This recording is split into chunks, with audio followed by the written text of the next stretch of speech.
सांपदा का डोरा। सांपदा का डोरा होली के अगले दिन दुल्हनदी के दिन मनाया जाता है। दुल्हनदी से एक दिन पहले कच्चे सूत से 16 तार लेके उसे जलती होली को दिखाकर राख लेते हैं। उसके बाद उसमें 16 गांठ लगाकर हल्दी से पीला कर लेते हैं। फिर जल का एक लोटा, रोली व चावल रखते हैं और लोटे पर सतिया स्वास्तिक बनाते हैं। चावल चढ़ाने के बाद नए जौ के 16 दाने हाथ में लेकर कहानी सुनी जाती है। जो डोरा बनाया है उसे गले में पहन लेते हैं। उसके बाद जब बैसाख का महीना आता है तब उस डोरे को खोलते हैं। जिस दिन डोरा खोलते हैं उस दिन सांपदा माता का व्रत करके वह कहानी सुनकर डोरा खोलते हैं। जिस दिन डोरा पहनते हैं उस दिन हाथ में जो दाने कहानी सुनने के लिए लेते हैं उन दानों को संभाल कर रख लेते हैं। फिर जिस दिन डोरा खोलते हैं तब वही दाने लेकर सूर्य को अर्घ देते हैं। उसके बाद भोजन करते हैं। किसी घर में लड़के का जन्म हुआ हो अथवा लड़के का विवाह हुआ है तो उसी साल सांपदा माता का उद्यापन भी होता है। 4 पूड़ी व हलवा 16 जगह रखकर अपने सामर्थ्य अनुसार कपड़े व रुपये भी रखकर सास को देते हैं। 16 ब्राह्मणियों को जिमाकर दक्षिणा देते हैं। सांपदा माता की कथा। एक राजा था जिसका नाम नल था, जिसकी रानी का नाम दमयंती था। एक दिन महल के नीचे एक बुढ़िया आई जो सांपदा माता का डोरा दे रही थी और कहानी सुना रही थी। यहाँ बहुत भीड़ जमा हो गई थी। सभी स्त्रियां बुढ़िया से डोरा ले जा रही थी। रानी ने देखा तो अपनी दासी से कहा कि नीचे जा और देख कि किस बात के लिए इतनी भीड़ जमा है। वह नीचे देखकर आई और वापस आकर बोली कि एक बुढ़िया सांपदा का डोरा बांट रही है, इससे धन लक्ष्मी आती है। दासी ने बताया कि सांपदा का डोरा कच्चे सूत के 16 तारों से बनकर हल्दी में रखकर गले में पहनते हैं और 16 दाने नई जौ के हाथ में लेके कहानी सुनते हैं। दासी की सारी बातें सुनकर रानी ने भी सांपदा माता के डोरे की पूजा कर अपने हार के साथ बांध लिया। राजा नल बाहर गए हुए थे।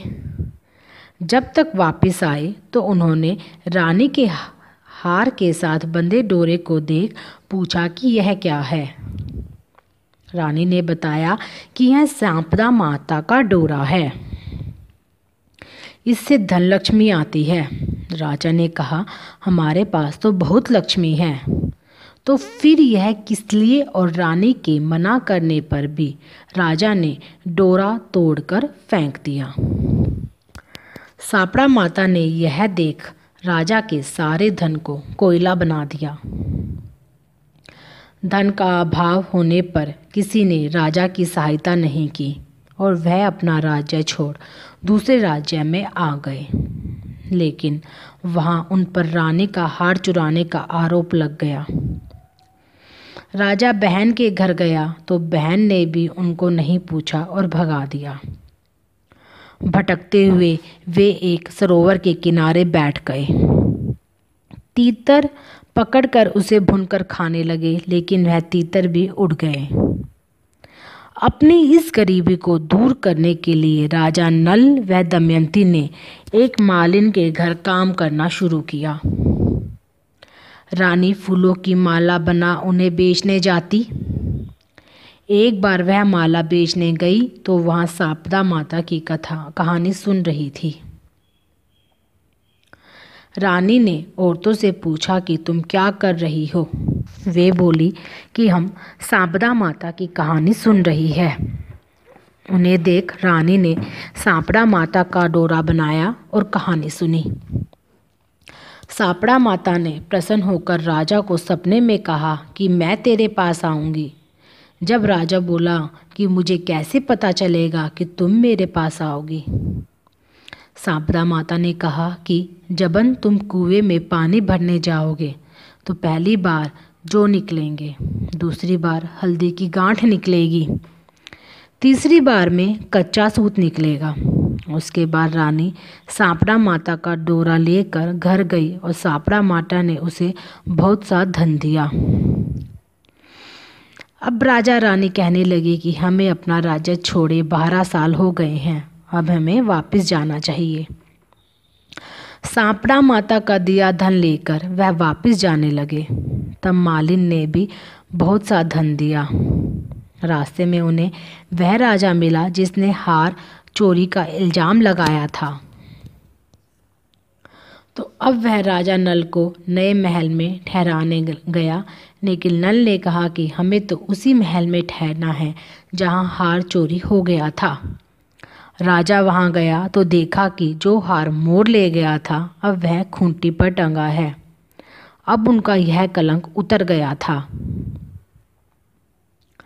बहन के घर गया तो बहन ने भी नए महल में ठहरने को कहा।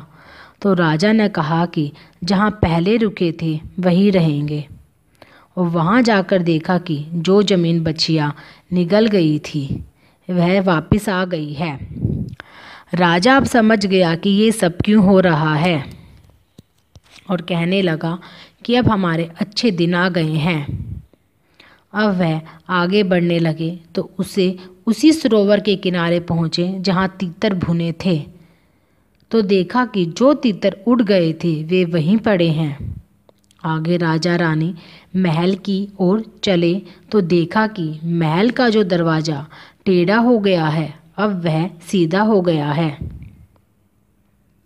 सोने की झारी आ गई थी, दातन हरी हो गई थी। जिस ब्राह्मण की बेटी को वह महल में दिया जलाने को छोड़ गए थे उन्होंने उसे बेटी बना लिया और बहुत सा धन देकर उसका विवाह कराया। उसके विवाह के बाद राजा रानी ने सांपदा माता का उद्धापन किया। कहानी के बाद कहना चाहिए कि हे सांपदा माता, जैसे आपने राजा रानी की सुनी वैसे ही सबकी सुनना। इस कहानी के बाद विनायक जी की कहानी भी कहते हैं।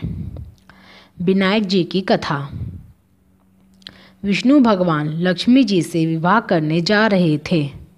उन्होंने सभी देवताओं को बुलाया भेजा, लेकिन विवाह में शामिल होने के लिए इस पर देवताओं ने कहा कि हम लोग तभी चलेंगे जब आप गणेश जी को विवाह में न्योता ना दें, क्योंकि इसे 1 मन मूंग, 1.25 मन चावल, बहुत सारा घी केवल नाश्ता करने के लिए चाहिए।